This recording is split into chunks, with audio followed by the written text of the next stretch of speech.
Plantation labours strike തുടരുകയാണ്. എന്തെങ്കിലും അനിഷ്ട സംഭവങ്ങൾ ഉണ്ടാകാൻ സാധ്യതയുണ്ടെന്നാണ് ഐ ഡി റിപ്പോർട്ട്. മുൻകരുതൽ എന്ന നിലയിൽ ഒരു കോണ്ടിജൻസി അങ്ങോട്ട് അയക്കും. ഇളമ്പള്ളൂർക്കാവിൽ 10 ദിവസം ഉത്സവമാണ്. സ്റ്റേഷൻ പോലീസ് അവിടെ ഡ്യൂട്ടിയിലാണ്. ഓഹോ, റിസർവിൽ നിന്നും കുറെ ആളുകൾ നമുക്ക് ആവശ്യപ്പെടാം. സർ. പിന്നെ നമ്മുടെ ഭാഗത്തു നിന്നും ബലപ്രയോഗം ഉണ്ടാകരുത്. സർ. സോറി.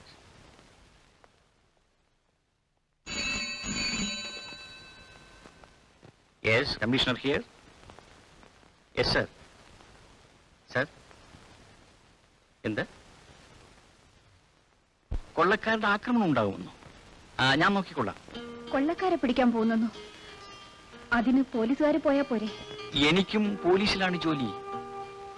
നിങ്ങൾക്കെല്ലാം നിസ്സാരമാണ്. കൊള്ളക്കാരെന്തും ചെയ്യാൻ മടിക്കാത്തവരാ. കമ്മീഷണർ രാജശേഖരൻ തമ്പിയുടെ നേതൃത്വത്തിലാണ് സ്പെഷ്യൽ പോലീസ് നിയമിച്ചിരിക്കുന്നത്. മിസ്സിസ് തമ്പി പോകരുതെന്ന് പറഞ്ഞതുകൊണ്ട് ഞാൻ പോകുന്നില്ല എന്ന് പറഞ്ഞോട്ടെ. ഇവിടെ നിങ്ങൾ ഒരു കമ്മീഷണറേ ഉള്ളൂ? അല്ല, വേറെയുമുണ്ട്. അവർക്കും എന്നെപ്പോലെ ഭാര്യയും മക്കളുമുണ്ട്. പ്രഭേ, നാടിന്റെ രക്ഷയ്ക്ക് വേണ്ടി ഈ യൂണിഫോം എന്ന് ധരിച്ചോ അന്ന് മുതൽ ഞാൻ മാത്രമല്ല, എന്റെ കുടുംബാംഗങ്ങൾ വരെ എന്തും നേരിടാൻ തയ്യാറായിരിക്കും. ഒന്നും അറിയാത്ത പാവപ്പെട്ട ഗ്രാമീണരെയാണ് അവർ കൊള്ളയടിച്ചും കൊലപ്പെടുത്തിയും നശിപ്പിക്കുന്നത്. അവരെ വെറുതെ വിടണമെന്നാണോ നീ പറയുന്നത്? ഞാൻ ഈ നാടിന്റെ ഒരു എളിയ സേവകനാണ്. ഓരോ മനുഷ്യന്റെയും സ്വത്തിനും ജീവനും സംരക്ഷണം നൽകാൻ ഞാൻ കടപ്പെട്ടവനാണ്. അതിനാപത്താണെന്ന് കണ്ടാൽ സ്വന്തം ജീവൻ കൊടുത്തും കടമ നിർവഹിക്കാനുള്ള ബാധ്യത എനിക്കില്ലേ? എന്തോ എനിക്കൊരു ഭയം തോന്നിയതുകൊണ്ട് പറഞ്ഞു പോയതാ. ആ, പിന്നെ മോഹൻ നിങ്ങളോടൊപ്പം വരുന്നുണ്ടോ? ഇല്ല, നീ ഭയപ്പെടാതിരിക്കുക.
ആന്റണി ഇവിടെ.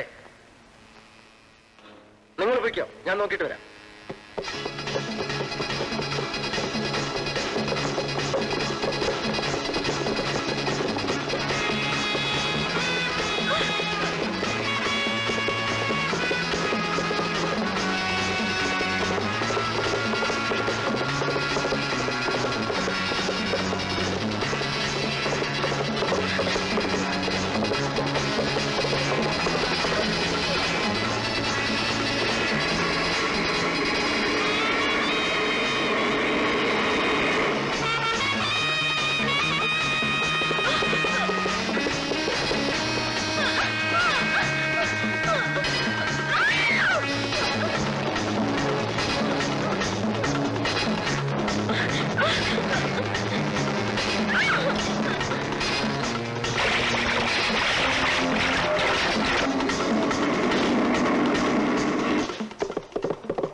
ചെയ്യില്ല.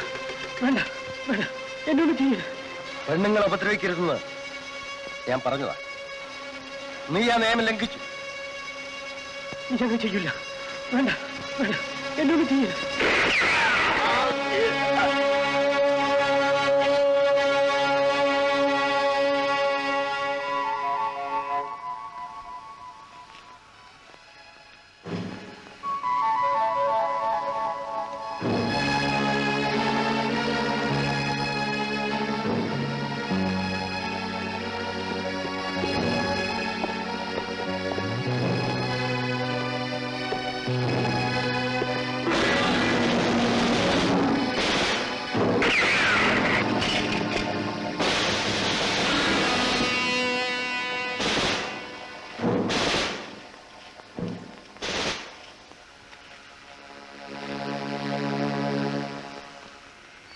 തോക്ക് താഴ്ത്തു.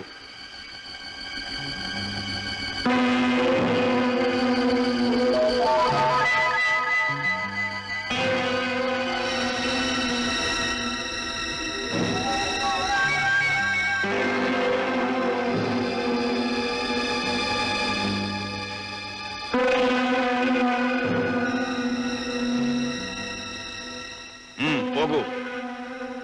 പോകാനോ? പോകാൻ.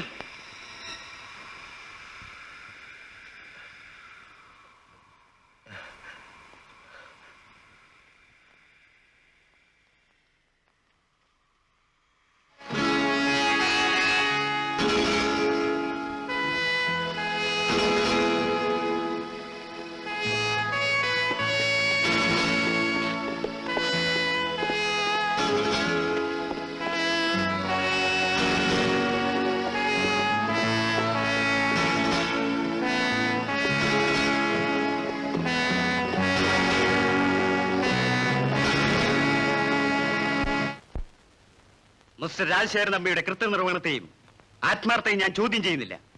പക്ഷെ കൊള്ളക്കാരനായ ഗംഗയെ വിട്ടയച്ചത് ഗുരുതരമായ കുറ്റമാണ്. അയാൾ ഈ നാടിന്റെ ചാവുമാണ്, പോലീസിന്റെ ഏറ്റവും വലിയ തലവേദനയും.